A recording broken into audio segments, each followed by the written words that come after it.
All right, here we go. ABC's live in front of a studio audience recreates classic episodes of The Jeffersons and All in the Family. I'm Zach Laws of Gold Derby, and with me now is Marisa Tomei. She stars in the All in the Family segment as Edith Bunker. And Marisa, did you feel any kind of intimidation about filling Jean Stapleton's shoes? Yes, major intimidation. As deep an honor as it was to be asked, it was also an equal amount of hands off. It's perfection, and just the thrill of being asked and wanting to participate was also matched with how do you even approach this, and how. And just the sense of sacredness that I think most people feel for her and for her performance, and honoring that sacredness, and then stepping into the arena was challenging. Why do you think it was something that Norman Lear, who created the show, and Jimmy Kimmel, who produced it, why do you think it was something that they wanted to do today? I mean, this show that was almost 50 years ago, why did it have resonance today? Well, when you look at the year that was like around 1972, and so the country had just been through so much, and the year of 1968, which everything just went wild, and here we have a family trying to figure out how to get along with each other as they love each other but have different political views, and making sense of the world around them, which seems to have just suddenly been ripped wide open. And we have a lot of parallels that a lot of Americans are feeling that way now. How to stay in a family and communicate and love each other if you feel differently about certain issues, and also how to make sense of the world around us that can be very anxiety provoking when things are not how they were. It's really striking. I mean, I grew up watching the show in reruns, so I had a background in it. And I know there's a lot of people who have seen these shows before, but for people who haven't, I mean, to see it performed today, it's really striking to hear these really frank and open discussions about race and sex and politics and all these kinds of things. Can you talk a bit about, I guess, just the way that this show, the impact of it back when it came on, and how that impact is still kind of striking today? Yeah, well, the impact of it then, I don't really know what the impact of it was then. I guess I was a little girl when it was on, and I just saw it really when I was watching it, I didn't understand any of the political overtones. I didn't understand any of those references, and my world was so simple, and didn't realize that the world outside our house was so fraught. So I was concentrated on Gloria, her relationship, her sexy relationship with her husband, like they're always making out, and who was going to come to the door next, because it's all in that living room. Who's coming to the door? What's the outside world going to bring into their little world? So that's how I always related more probably to Gloria, although I certainly wasn't thinking about feminist issues or anything like that. But thinking more intensely about Edith and understanding how her heart was with every member of her family and every member of her neighborhood, how much she was the glue in that neighborhood, and what her perspective was, how she grew up in so much of a different time, which would be more like my grandmother's time, and how, what the role women had. It was kind of, wow, Archie's speaking to her like this. Was really, I didn't know how that was going to affect me, and how the audiences were going to hear it now too. Are they going to be with her? Is there going to be like a weird feeling about Edith? There wasn't, but because she has such a giant heart, which everyone can feel and knows, that it's written into the fabric of the show that she doesn't lie, and that she's non-judgmental, and that they put her on a jury because she would never lie, and criminals melt in front of her, and she's just that person. So that's kind of, that strength is underrated, but it comes across in when the players start playing. Yeah, I mean, I think one of the endearing qualities of the character has always been, she is from a different generation, and she grows up with a different worldview about how women relate to men. But she has this real kind of strength of character. She's not simply subservient to Archie's every whim. She's a very strong, active character. Yeah, because love is stronger than politics. Absolutely. In terms of playing the character, I mean, you talked a bit about honoring her legacy and all that stuff. I mean, did you have to just kind of set all that stuff aside in order to play it yourself so that you wouldn't get hung up on how you were doing it? Yeah. Just kind of thought through looked a lot to the script itself, looked to some of the early episodes to understand, the beginning of the construction of the whole show and how everyone fit into it. And then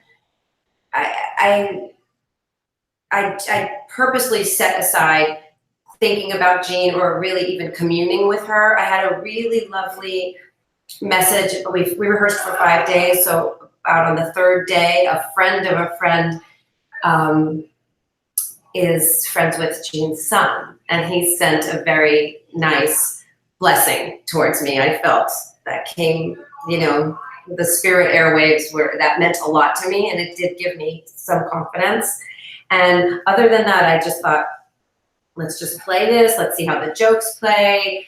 Let's understand Edith. Of course, it's always going to be Jean, though, too, because Jean created Edith with these writers. It's a long-term relationship, and that's just how it's going to be. So I was hoping that would take care of itself to a degree and just start to kind of sink in and just come, but really from the root rather than from the external. This is what Jean did, and this is how she moved, and this was her choice on this line. I purposely didn't look at the choices on the lines. I watched the episode we did when Norman first sent it to me, but then I said I don't want to see it again because that'll be too.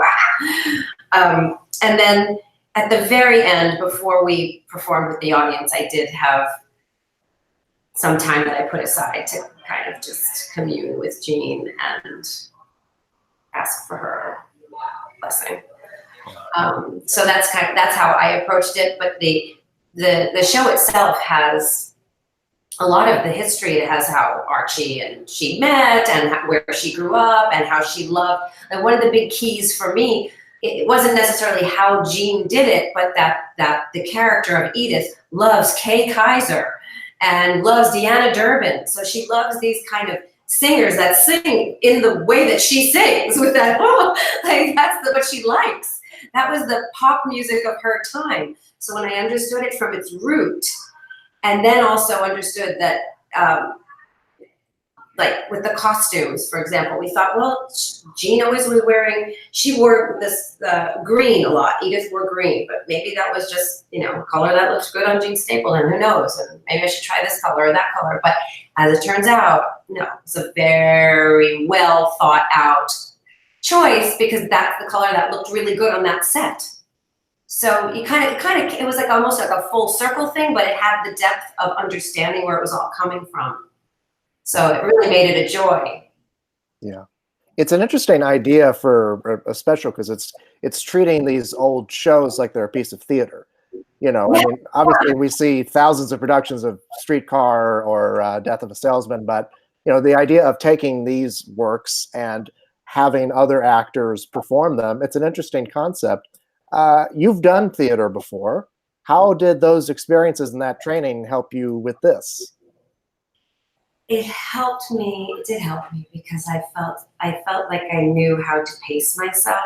I actually thought 5 days is not enough rehearsal. I did call Norman and Brent and said, let's do a reading even a week before so that at least it'll start marinating. No, so that's not going to happen. So give it up. So Yeah, it certainly helped also knowing that there might be different audience reactions. We had a Tuesday show and we had a Wednesday show, and our Wednesday was our live show, but our Tuesday was our taped show, and the audience was a little more subdued.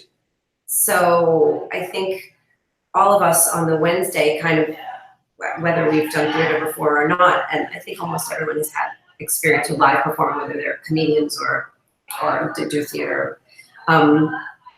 We could feel that amped up. You had to listen for the the laughs to rise and fall in a different space and timing. It was challenging. It was very out of body, really. Yeah, I mean, I must assume that rehearsing it is one thing, but then actually like doing it in front of the audience, I mean, they change everything. Yeah, and of course, just feeling out of body from the first time stepping on the set, crying, the nostalgia, how much it means to all of us. How it was a very bonding experience because we were all there for the love of the show, the love of the character, the love of Norman, and just some kind of trippy thing. Like I was a little kid watching the TV, and now it's like I swam into the television somehow, and I landed on this set. Yeah, you get to work with some really great actors in this episode, but I wanted to ask specifically about working with Woody Harrelson. Mm-hmm. That's such an iconic relationship with Archie and Edith and Carol O'Connor and Jean Stapleton. How was it working with Woody playing these characters? It was fantastic. He knew I was scared about the song and I was tearing my hair out. And Jimmy Burrows wanted us to do it live, and that was not at all what we talked about. And so we did it taped like we had spoken about, but each day Woody be like, "Come on, you can do it. Let's do it. Let's do it. It'll be fun." And he just, he just had my back. I had his. And, you have to fall into that right away and just, on top of all the layers of what you're talking about these iconic characters, there's also knowing that you're going to be live and you have to be there for each other. Yeah, I mean, you have to be able to, you both have to depend on each other in a sense. You've got to know your stuff, he's got to know his stuff, and you've all got to be able to work together. So we're all cracking each other up also. It's still a comedy, and we're all still laughing and having a good time all day long. You mentioned Jimmy, that's James Burrows, the man who directed this. He's directed hundreds, if not thousands of hours of iconic sitcoms. Going all the way back to the days when All in the Family was on the air, So what was it like? Had you worked with him before on anything? I did one time before. I did a pilot, a failed pilot with him. And I always felt kind of embarrassed. I felt slightly redeemed after this. I did that show, I didn't go with you. Well, what is it? I mean, what does he have as a director that helps you as performers perform to do these kinds of this kind of material? He's great because he really has you and he's holding you, but he's also very laid back and giving you space to explore, listening, kind of letting you go with your instincts, but giving you like a little nudge here and there, just keeping you in the right direction. Yeah. I mean, he must know what he's doing. I mean, he's got this, Mary Tyler Moore, Will and Grace, Cheers. It's yes, for sure. And it's beautiful too to see his relationship with Woody and how they have such a history. See their fondness for each other. Yeah, I have to wonder when all this was over, what did Norman Lear say anything to you afterwards? Lynn, his wife, actually, she was the surprise after the Tuesday show, the dress rehearsal, taped dress, and she gave me a lot of encouragement that day. And I could also just tell from her smile too. But of course, I mean, Norman was with us at every rehearsal and gave us feedback and kept us honest. There was one day that I was like, "Oh, let me just see how far I can go with this," and he was like, "Bring it down, kid." Right. Do you think, I mean, is this something that, given the success of this one-off thing, do you think this is something that you guys would ever return to do again? Maybe if not necessarily All in the Family, some other classic sitcom? I think that Jimmy Kimmel and Norman and that group are maybe think that's why they're calling it live in front of a studio audience. So maybe they might do other ones, but I don't know what they have up their sleeves out. Kind of fantasy about like this troupe of us going and doing all these different ones. Maybe you could do like the Golden Girls with you and Woody as. Before I let you go, I wanted to ask you. I mean, you are an Academy Award winner for My Cousin Vinny. You've also been nominated again for In the Bedroom and The Wrestler. First, I mean, that victory. What did that mean for you? And then the subsequent nominations. What did those mean for you? Well, these things help your career. They or as Ruth Gordon said, they're very encouraging. It gives you a little encouragement, but it also helps longevity, which is kind of what all of us actors really want. That we just get to keep doing what we love to do. And they were great experiences within themselves, of course, as well. It's nice to celebrate that with the troupe who made the films together. Well, Marisa Tomei, thank you so much for your time. Congratulations on your work. It was a pleasure talking to you. Thanks. Thank you. And thanks to all of you at home for watching. Make sure you hit the like and subscribe button below, and make sure you visit us on goldderby.com